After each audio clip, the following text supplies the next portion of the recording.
लखनऊ में कृषि भवन प्रेक्षागृह में UP federation of ministerial services association की ओर से महत्वपूर्ण बैठक का आयोजन किया गया, जिसमें राज्य कर्मचारी संयुक्त परिषद के द्वारा अपनी विलय UP federation of ministerial services association में किया गया।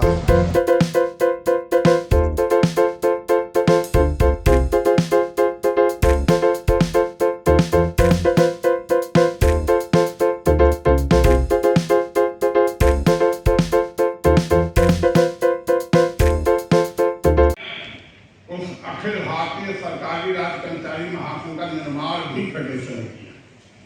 यह है फेडरेशन की ताकत।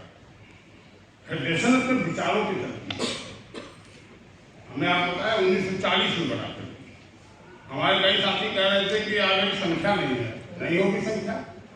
यदि किसी कर्मचारी की सेवा काल में मृत्यु होती है तो उसके आश्रित न होने वही संयुक्त परिषद और फेडरेशन का एक बहुत दिन से गठबंधन का प्रोग्राम चल रहा था, जिसके अंतर्गत आज संयुक्त परिषद का विलय यूपी फेडरेशन में किया गया। इसी संबंध में बैठक। अच्छा, कर्मचारियों की जो महत्वपूर्ण समस्याएं हैं, पेंशन की समस्या, उस पर आपका संगठन क्या करता है? हमारा संगठन शुरुआत से ही इसके भी लगा हुआ है। जब से ये ख़त्म हुई थी पेंशन, तभी से हम लोगों ने शुरू कर दिया था इसको। और क्योंकि उस समय नए कर्मचारियों की संख्या कम थी, जागरूकता उनमें कम थी, इस वजह से उस समय प्रोग्राम ये इतना नहीं सक्सेस हो पाया।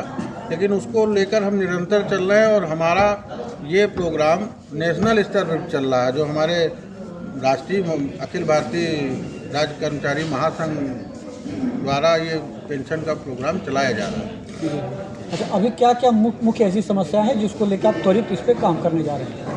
इसमें त्वरित काम के लिए तो एक तो सबसे एक नंबर पर पेंशन की मांग है, दूसरे पर आउटसोर्सिंग है, प्लस जो फेडरेशन में मिनिस्ट्रियल संवर्ग की जो वित्तीय स्तरोन्नयन या एसीपी में जो भी विषमताएं हैं उनको समाप्त करने के लिए हमारे पुनर्गठन का प्रस्ताव, बहुत से प्रस्ताव है, उसमें 27 सूत्री मांगे हैं जो हमने गवर्नमेंट को दे रखी।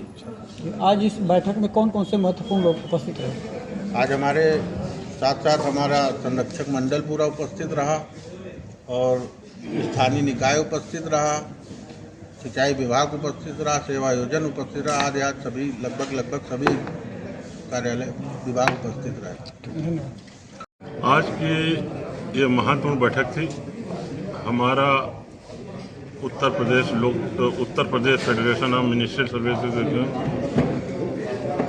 बहुत ही पुराना संगठन है। 1940 से लगातार संचालित होता चला आ रहा है। पूर्व में हमारे इस संगठन के पदाधिकारी मुख्यमंत्री एनडी तिवारी जी भी हुआ करते थे कभी, और तब से बराबर बहुत से हमारे वरिष्ठ पदाधिकारी जिन्होंने इस संगठन में रहते हुए हमको बहुत से लाभ दिलाए। हमारे वर्तमान में जो सबसे वरिष्ठ पदाधिकारी हैं माननीय एसपी सिंह, जो फेडरेशन के महामंत्री रहे, उन्होंने इस बैनर के तले मिनिस्ट्रियल संवर्ग के लिए बहुत ही काम किया और बहुत लाभ के कार्य हम लोग प्रदान कराए। लेकिन वर्तमान परिवेश में राज्य सरकार हो चाहे भारत सरकार हो, जो हमें प्राप्त हो रहा था वो हमसे छीना जा रहा है। अब नई मांग को छोड़ दीजिए, हमारे तमाम भत्तों को उन्होंने रोक दिया, हमारी पेंशन उन्होंने छीन ली हमसे। हमारा संगठन चूँकि सरकारें अधिकतर कर्मचारियों के बीच में भी कुछ ऐसा उपजा देती हैं कि लोग बढ़ जाते हैं। अब आज इस कार्यक्रम का उद्देश्य ये था कि कर्मचारियों को कैसे एकजुट किया जाए।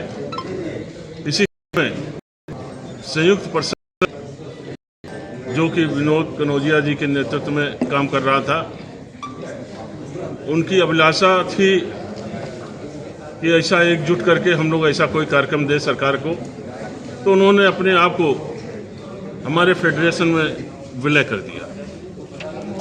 अब विलय करने के बाद हमारे रोके गए भत्ते, हमारी पुरानी पेंशन की बहाली, हमारे खाली पदों को भरना, इस क्रम में हम लोग अपना मांग पत्र सरकार को पेश करेंगे।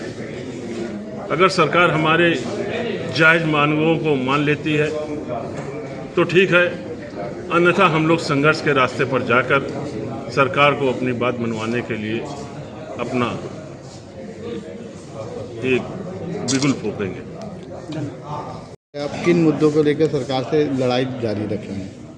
सबसे पहले मैं मीडिया के साथियों का आभार व्यक्त करना चाहता हूं कि उत्तर प्रदेश के पीड़ित कर्मचारियों की आप आवाज़ निरंतर इसी तरह बुलंद करते रहे हैं और आगे भी करेंगे इस भरोसे के साथ।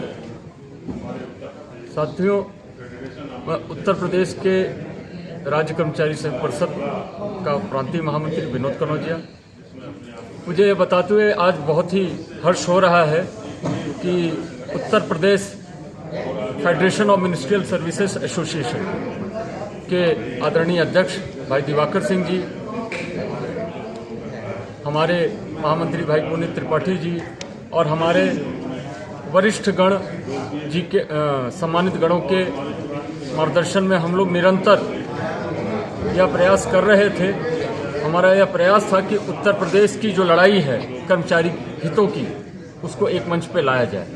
उसी कड़ी में आज उत्तर प्रदेश राज्य कर्मचारी संघ परिषद द्वारा यह निर्णय लिया गया है, हमारी कार्यकारिणी के द्वारा बैठक किए जाने कि हम हमारे संगठन, हमारी पूरी कार्यकारिणी का विलय फेडरेशन में आज हमने किया है। हमारा जो मुख्य लक्ष्य होगा, जैसा कि आपने अभी रखा कि 27 सूत्री मांगे पूर्व में ही मुख्य सचिव स्तर पर लंबित हैं, उसके अतिरिक्त जो मुद्दे जिन पर परिषद संघर्ष कर रहा था, उन मुद्दों का समाहित उसमें करते हुए, समायोजन करते हुए उन मुद्दों को सामूहिक एकदम एकजुट करके हम लोग संघर्ष करेंगे। सरकारी विभाग की मेन मुद्दा है पेंशन बहाली, पुरानी पेंशन। वो अभी तक इतनी सरकारें निकल गई हैं लेकिन कोई ध्यान नहीं दे रही। नहीं, ऐसा नहीं है। सबसे पहले तो मैं आप लोगों को एक बात याद दिलाना चाहता हूँ कि मीडिया इस देश का चौथा स्तंभ है और बहुत भरोसा है न सिर्फ जनता को बल्कि इस कर्मचारी परिवार को। हम लोग देख रहे हैं कि पेंशन खत्म हुई थी 2004 में केंद्र में और 2005 में उत्तर प्रदेश में। उसके बाद भी निरंतर हमारे वरिष्ठ गणों द्वारा लड़ाइयाँ लड़ी गई। कुछ ऐसा समय रहा बीच में जिससे इस लड़ाई को दबा दिया गया। लड़ाई लड़ी जा रही है, लेकिन यह विषय जितना महत्वपूर्ण है उससे भी बड़ा एक महत्वपूर्ण विषय है कि विभागों का जो निजीकरण, जो शॉर्टकट तरीका सरकार ने निकाला कि ये सरकारी सेवा में आएंगे फिर पेंशन मांगेंगे। ऐसा करिए, एक व्यवस्था बनाए कि जिसमें न ये सेवा में आएंगे सरकारी रूप में और न ये पेंशन मांगेंगे। लेकिन सरकारें ये भूल रही है कि प्राइवेट संस्थानों में भी पेंशन दिया जाता है। टाटा, बिरला, अंबानी भी अपने परिवार के उस कर्मचारियों को जो उनके लिए 60 वर्ष की आयु तक सेवा करते हैं उनको पेंशन देते हैं और शायद उनके पेंशन हमसे बहुत अच्छे हैं। तो पेंशन तो मुद्दा है, लेकिन पेंशन के साथ साथ जो ज्वलंत मुद्दा है कि निजीकरण तत्काल बंद होना चाहिए विभागों का और आउटसोर्सिंग पर रखे गए कर्मचारियों का विनियमितीकरण होना चाहिए। कोरोना काल में, कोविड के आड़ में बहुत दुख होता है इस बात को कहते हुए कि उत्तर प्रदेश में कोविड कार्यकाल में विधायकों के भत्ते बढ़ाए गए, लेकिन कर्मचारियों के भत्ते काट लिए गए, भत्ते रोक लिए गए। और दुख इस बात का उससे ज्यादा होगा कि जब कर्मचारियों से आह्वान किया गया, आग्रह किया गया कि आप लोग कोविड में अपना कुछ अंशदान करें, तो कर्मचारियों ने बढ़ चढ़ कर किया। हमारे कोई पदाधिकारी ऐसे नहीं है जिन्होंने जो सरकार की अपेक्षा थी उससे बढ़ चढ़ करके योगदान न किया हो। हमने अधिकारियों से ज्यादा योगदान दिए, श्रमिक रूप में, आर्थिक रूप में, भौतिक रूप में। हमने अपने कई साथियों को खोया। कॉम्पेंसेशन किसी भी चीज का पर्याय नहीं है। अगर सरकार को वाकई में उन पीड़ितों के साथ जो उस समय दिवंगत हुए उनके साथ संवेदना है